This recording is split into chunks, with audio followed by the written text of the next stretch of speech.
Hola a todos. I want to take a few minutes to chat with you about a topic that I feel really strongly about, which is academic integrity. Maintaining honesty and integrity in our course is of the utmost importance to me, and it should be equally important to you. If you're going to pay for a course and put in the time, you should want to leave it actually knowing some new things, right? So, personally, I prefer to focus on the positive term, academic integrity. This is about maintaining a high standard of honor, which allows you to develop your full potential as a student. In other words, it allows you to actually develop your skills and learn stuff, which is what you're in college to do. The opposite, though, is academic dishonesty. And that involves, but is not limited to, any of the following: giving or receiving, offering or soliciting unauthorized assistance on any exam or assignment, plagiarism, or collusion. So the college has laid out the consequences for academic dishonesty in the student handbook. And I've given more explicit details in the syllabus, which you have and have read at this point already, hopefully. But it's a good time in the semester to kind of review that information again. It has a lot more meaning once you're actually embedded in the course and know how our routines and systems work and that kind of thing. So I've included here for you the information that is in the student handbook about the consequences for academic dishonesty. And if you'd like to review that information, you can pause it here. But where I would really like to focus is how this information applies to Spanish class. So these are a few highlights about the expectations in our course. And this is in your syllabus. And I am going to read parts of this to you because it's so incredibly relevant in a world language class. So cheating in Spanish class includes seeking or giving unauthorized help on any academic assignment. That includes submitting work that was completed by someone else or work that was completed by an internet translator. You are welcome to use an online dictionary. I understand that you want to look up words and learn new words, and that's part of the language learning experience. That's awesome. But you should not be using a translator. So to make this easy for you, I recommend that you use wordreference.com as your dictionary. You shouldn't need it a lot because we learn a lot of vocab in class. It is in your textbook, and we use the skills and the structures that we're learning in the text. And honestly, that gives you plenty to practice and work with. But when you do need to look things up, Word Reference is a great, great resource. So if your work is not consistent with the level of the course and your level of experience, thus indicating that it was done by an outside resource, you will receive a warning with a 0 on the assignment, and then the second infraction, sadly, will result in an F in the course. Any cheating that relates to a written or oral test or exam will result in immediately failing the course. So please keep that in mind and work honorably. I hate to see unhappy things happen. Spanish class should be a fun and happy place. So make sure that you're working in accordance with those expectations. Also, having another person check your Spanish work and give you feedback is cheating. Native speaker friends and family are great resources that you should enjoy conversation with. I really encourage you to do that. Take advantage of their help by talking with them in Spanish, but they should not be checking your work. They're not in our class, and they might not steer you toward what I've asked you to do. I find that a lot of times people can get really off course when they have someone else checking their work because that person is not familiar with how our class works. And they'll definitely not be with you when you take your proctored midterm and final. So practice thinking for yourself so that you can truly be successful and learn things. Plagiarism is defined as using another's words or ideas and representing them as one's own, either knowingly or unknowingly. So please keep that in mind, always giving credit to your sources. So that's the information, and feel free to let me know if you have questions about these ideas. I'm always, always happy to clarify them for you.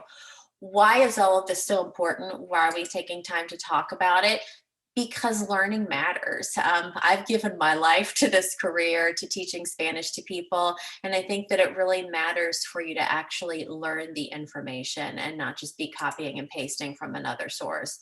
There are outcomes and consequences, as I've discussed in this presentation, and I only want to see great things happen for you and see you be really successful. When you use outside sources, it is a major distraction from our course material and what you're actually supposed to learn. It can have a really serious effect on your midterm and final, especially if those are proctored. It has an effect on your long-term learning because I do vigorously enforce this course policy. It's very important to me. I think just because I love Spanish and love learning so much, and I want to see your success as authentic. So how do I know? Sometimes people will ask me, well, how do you know when a student is using an online translator? And since I have 25 years of experiences as a Spanish teacher, it's really clear to me what it sounds like when somebody uses a translator versus when they just use their own knowledge, say in Spanish 101 or 102. And a lot of times that ends up just being really funny. So I want to share a couple examples with you after telling you a little bit more, about what an online translator lacks. It doesn't know what we're doing in class, and it doesn't think critically like a human being. It can't control and simplify ideas and structures like I want to see you do. As a student in our course, you do know what we're doing in class because you've been part of it, and you do have critical thinking. I think a lot of times students tend to see themselves as not having what they need, but I promise you, I never assign you anything that doesn't come from what we've been learning. So if you feel like you have to go elsewhere for help, let me know, and I can help you kind of redirect. And some of the common problems that show up with online translations are crazy tenses and moods we haven't studied, sounding like you're a real intellectual elitist in your work instead of a Spanish student.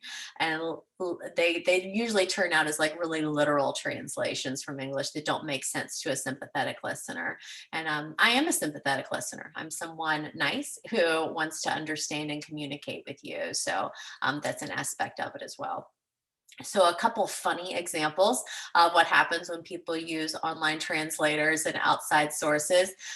You can see the original Spanish here on the left, and then the translation they came up with is really something. By technical problems, other people's to our company is not operative. The payment with tarjetas of credit excuse the gracias annoyances. So there's a lot going on there with literal translation, formatting issues, which don't get fixed if you don't understand what you're saying. So that's an awkward literal translation. Another fun one, por favor, bajar las perchas, gracias. So all they're saying is please take down the hangers, but it got translated as please download the hangers. So that stands out as a little bit unusual. The small grass is feel ashamed to smile. Please don't bother it. So that's it. That's another interesting one that stands out. It's not quite right. And if you don't believe me, listen to Dwight Schrute. Anyone who speaks another language can be an interpreter. False. It's like saying anyone who drives a car can be a mechanic. And I don't think Dwight actually said that, but we'll attribute it to him anyway for fun. It is really true that interpreting and going back and forth from one language to another is its own art form. And you can speak both languages and still not be a very good translator or interpreter. So keep in mind that that's not the skill we're going for here. Instead of thinking about things in English first, I always encourage you all to build your communication from the Spanish that we have studied. Make it simple, make it controlled, make it reflective of our lessons and what we've been doing, and you make the work a whole lot easier.